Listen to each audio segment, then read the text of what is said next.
ഉണ്ട്. ഇവിടെ കഴിഞ്ഞ ദിവസമൊക്കെ മഴ വന്നപ്പോഴത്തേനും ഇവിടെ നിന്നൊക്കെ ഒരുപാട് ആൾക്കാർ എന്നെ വിളിച്ച് ഇതിലെ പോകാൻ പറ്റത്തില്ല, ഇത് തോടാന്ന് പറഞ്ഞ് തോടിക്കൂടെ വള്ളത്തെ പോയെങ്കിലും നമുക്ക് ധൈര്യമായിട്ട് പോകാം, മറിയുമെന്ന് പേടിക്കണ്ട. പക്ഷേ ഈ റോഡിൽ അങ്ങനെയല്ല. അതുപോലെ ഒരു അവസ്ഥയിലാണ് ഈ റോഡ് കിടക്കുന്നത്. ഇതിന് മുമ്പ് ഞാൻ വീഡിയോ ചെയ്തിട്ടാണ് ഇവിടുത്തെ അവസ്ഥ. പക്ഷേ അധികാരികൾ ആരും ഈ ഭാഗത്തോട്ട് തിരിഞ്ഞു നോക്കുന്നില്ല.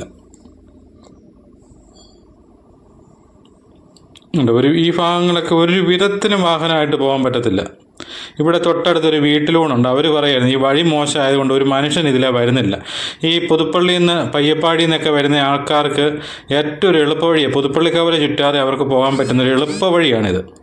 അപ്പോൾ കവലയിലെ തിരക്കിൻ്റെ അതൊന്നും പെടാതെ വന്നിട്ട് ആയിരക്കണക്കിന് വാഹനങ്ങൾ ഒരു ദിവസം. എന്നിട്ടും ഈ വഴി മോശമാണെങ്കിലും കവല ചുറ്റണ്ടല്ലോ എന്ന് കരുതി പലരും ഈ വഴി തന്നെ വീണ്ടും തിരഞ്ഞെടുക്കുന്നത് അതുകൊണ്ടാണ്, ഇത്ര മോശമായിട്ട് കിടന്നിട്ടും.